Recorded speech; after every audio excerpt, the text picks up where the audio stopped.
Welcome to this week's WWE Raw review for February the 5th, 2018. So, yeah, here we go, guys. We kicked off the show with a match. Surprisingly, they're mixing it up a bit because, you know, it's not always a talking segment, it's not always a promo, an opening segment to kick out the show. We're actually getting into a wrestling match, an Elimination Chamber qualifying match between Roman Reigns and Bray Wyatt. Now, if I'm being honest, a lot of these Royal Rumble, there's a blooper for you.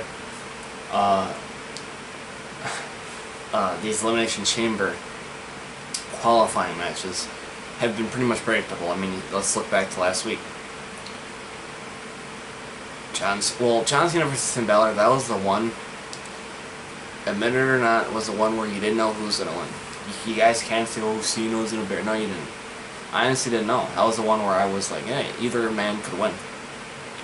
But the other matches, like Braun, Strowman, and Kane, like, come on, Strowman. Elias and Matt Hardy, obviously Elias. So, yeah, basically, you know, Roman Reigns and Bray Wyatt, obviously Reigns is going to get in. And this match, Reigns won. This is me. I think I'm in the minority here, actually, because I kind of looked at what people thought about Raw. Well, I look at Bleacher Report and What Culture and stuff, but they both said, hey, the opening match was great. It was excellent, a great way to open it. I didn't feel that way. I thought it was very boring. I thought it was a pretty bad match. And, yeah, that was my opinion on the match. But, yeah, so, we've seen this matchup before, they did the same thing. Typical Reigns match, really. Sure, they both look strong, they both look good, they gave it a good match, I guess, on their part, but didn't really interest me, maybe because I already knew that Reigns was going to win. And I'm not the biggest fan of Roman Reigns. You're probably saying, wow, that's shocking, because I'm a John Cena fan, and, you know, Roman Reigns is just like John Cena. Well, I don't like Roman Reigns, not all that much. He's okay, I don't hate him, but he's not going to be the first guy I go for. So, yeah, Reigns advances. And then we go to Finn Balor and Carl Anderson versus The Revival. Okay match, I guess. Finn Balor and Carl Anderson won, but Revival really needs to start looking strong. Stuff like that, so I don't know. See what happens. We'll see. But yeah, so that was what it was. And then we saw a backstage segment with, Seth Rollins and Jason Jordan. Basically look like they're not on the same page and they're disagreeing and stuff. However, it would look like that, but then they would kind of both be a little bit on the same page. And yeah, so that was what it was. Then you get another backstage segment with Sasha Banks and Bayley, a very good one in that, I thought, because it's like, because they were both talking about Asuka, how they're gonna, well, Sasha was like, I'm gonna defeat her next time. Bayley's like, I got an opportunity tonight. And, yeah, we'll see what happens. Basically, Bayley's saying, you know, I want to be the one to beat her. And Sasha's like, I don't care if you're my friend, basically. She threw out of the Rumble, everyone for herself. I like the heel side of Sasha. I'm really liking it. They had fantastic matches down in NXT. And, yeah, so we'll see what happens. But, like, that goes for Sasha and Bayley. Also, Bayley and Asuka have great matches in NXT as well. But yeah. So that was a good segment, I thought, backstage. Good backstage segment. Yeah, so that was okay. I don't watch cruiserweights, I'm being honest with you. So I'm skipping that whole match. Okay, then we go to Angle coming to the ring. Kurt Angle, the Raw General Manager, comes to the ring, and he basically has announced the participants. Now, yeah, in the Elimination Chamber, because for the first time ever, a women's Elimination Chamber will be happening, and that will be Alexa Bliss defending the Raw Women's Championship against 5 other superstars, 5 other female competitors. Now the thing is, though, is that people are like, they should be able to qualify. You know, we should have matches, make it exciting, make it interesting. Well, here's the problem, guys. Basically, you just there's just not enough female competitors to even do 5 matches, because you would have to have 10. And Well, you might be able to, but it's like, I mean, there's 5, there's 6 on the roster so far. There's 7. You would maybe be able to. I mean, you could, but every diva would really have to be used, and that wouldn't be a bad thing. But yeah, he announced it, and I guess that's okay. I guess that's all fine and dandy. I guess. But, yeah. So that, also, so yeah, so then you get that. He announces it, says it's gonna be Bayley, Sasha Banks, Mandy Rose, Sonya Deville, and Mickie James. Now, I basically predicted all of those women to be in the match except for one. I actually thought Mandy Rose was I actually predicted that, actually. I legit was like, get Mandy Rose. But I didn't think Sonya Deville was actually going to be in the match. Well, actually, did I take even Mandy? I think I did, actually, yeah. I think I did. Because I said Bayley, Sasha, Mickie, I said Nia, and then I think I said Mandy. I think I said Mandy would get herself in there, I think. Not sure. But anyway, but yeah, he names all those people, but he basically says that Nia Jax will face Asuka in singles action. However, the stipulation is if Nia Jax wins, she will make it a triple threat women's championship match at WrestleMania 34. I guess that's interesting in a way, but why would Asuka, like, it's not fair to Asuka in a way. But hey, we'll see. I kind of want to have Jax in the match because I do like I'm actually a pretty big fan of Nia Jax. Well, it's probably an overstatement because I'm not going crazy. Like, I like Nia Jax a lot, I guess. But yeah, I do like her. But this was a great segment. Like, I thought, like, maybe not overall because Kurt Angle kind of messed up a little bit, but I thought the Alexa Bliss, when she came out and kind of was saying stuff, I thought it was actually really really good.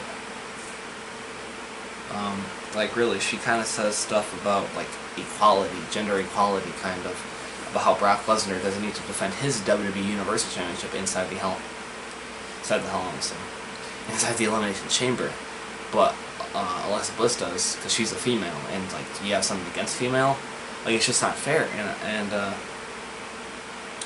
yeah, I thought,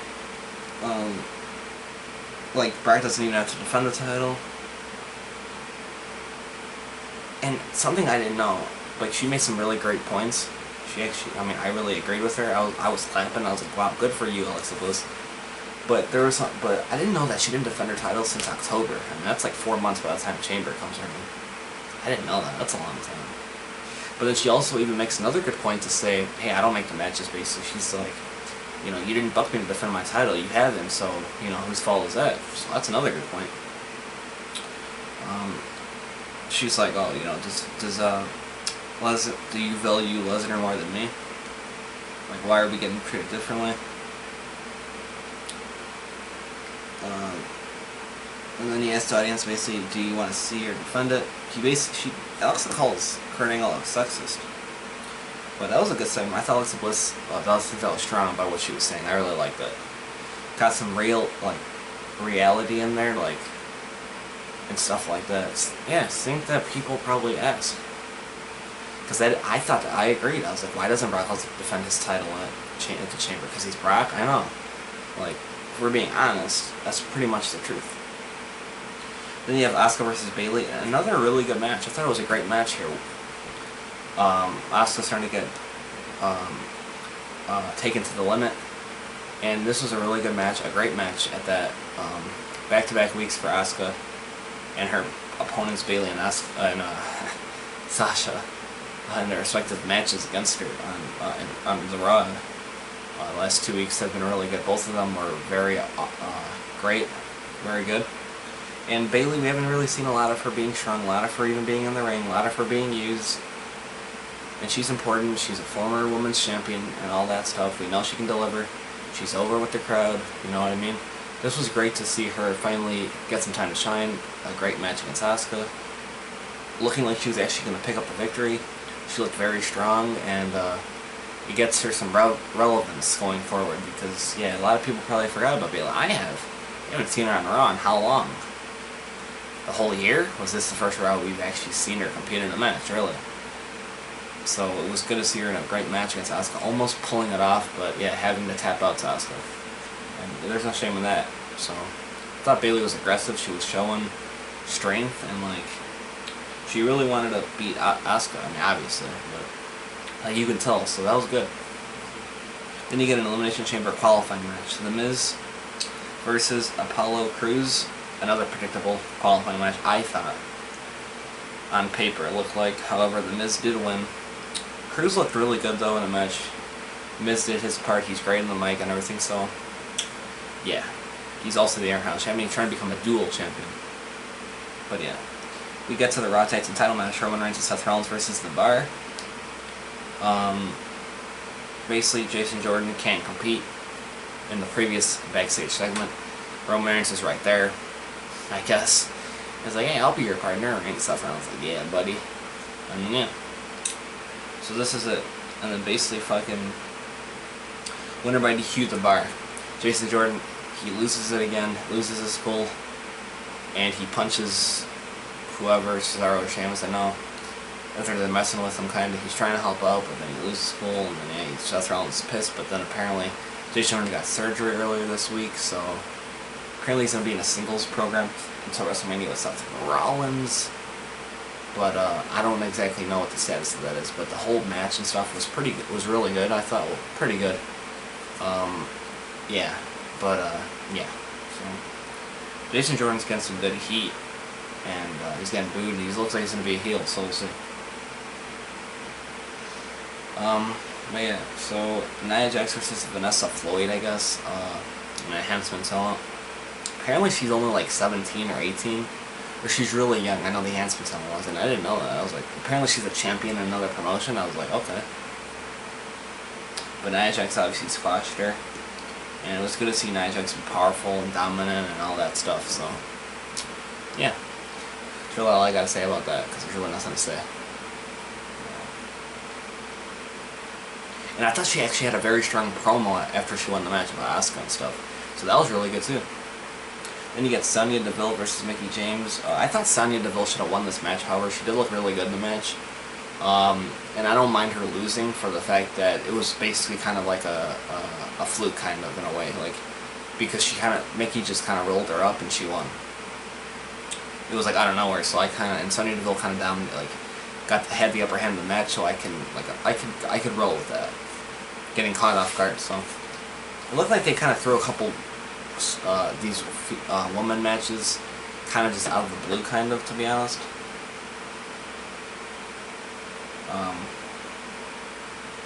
Yeah, because I thought Raw was almost over after the tag title match, and they have Nia Jax come out with, oh, another women's match. I was like, okay. I don't mind it, but I just thought it seemed like it. But yeah, and then we get the main event, a triple threat, John Cena versus Elias versus Braun Strowman, and basically, this is to determine who will enter last in the Elimination Chamber match. So, yeah. Yeah, I thought this was it was a good match. And, yeah, I thought it was a good match. I wasn't sure who was going to win this match. Any of them could have won, but in the end it was Elias actually sealing the victory.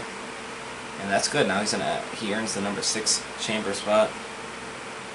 And, he pinned, Cena, yeah. So, everyone looked good in the match, but then Strowman kind of went berserk after he laid everyone out, did some shit, and yeah. But yeah, that's how Raw goes off the air, basically, so. There you have it, folks. There you have it, guys. Yeah, I guess I don't do Raw reviews. I don't do Raw ratings, I guess, anymore. As it concerns, like, how many stars I would give it out of 10. But I always I'm kind of just getting back into this, reviewing WWE shows and pay-per-views, Raw, SmackDowns and stuff, so,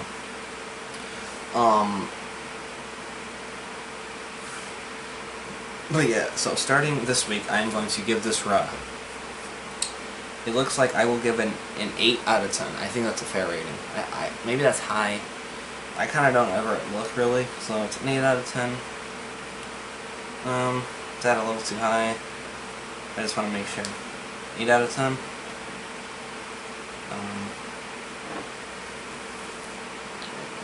probably a little high. So I'm looking at the quality of the matches and even the lineup. Yeah, it sounds pretty strong. I'll give it a 6.5 out of 10. That changed quick. But yeah, I'm looking at over. There was like real quick. Yeah, 6.5 out of 10. They got a lot of stuff done in this episode, but overall, yeah. But if you do want to watch this Raw and you kind of just... I always do this. Like, what are the matches you should see, in my opinion? This is what I usually would do, but I'm kind of all over the place, and I'm just getting back into it. But yeah. So what should you watch if you're interested? For me, I would say watch the Bray Wyatt versus Roman Reigns match. Like, what's worth it? Watch the so watch Roman Reigns versus Bray Wyatt. Watch the Kurt Angle when he announces who the 5 women are and the Alexa Bliss segment. Watch Asuka versus Bayley for sure. Watch The Miz versus Apollo Crews. Watch the Raw Tag Team title match. Nia Jax versus Finn. I guess you don't have to watch that. You don't really have to watch Sonya Deville versus Mickey James. But watch the Triple Threat match. So there you have it, guys. Like I said, 6.5 out of 10 for this week's Raw. And yeah, thank you guys for watching. Hope you guys enjoyed the review. If you enjoyed it, give it a like, share it, comment, let me know what you thought of Monday Night Raw this week, and subscribe if you want to see more. So thank you guys for watching once again. Hope you enjoyed the video. And until next time, guys, peace out.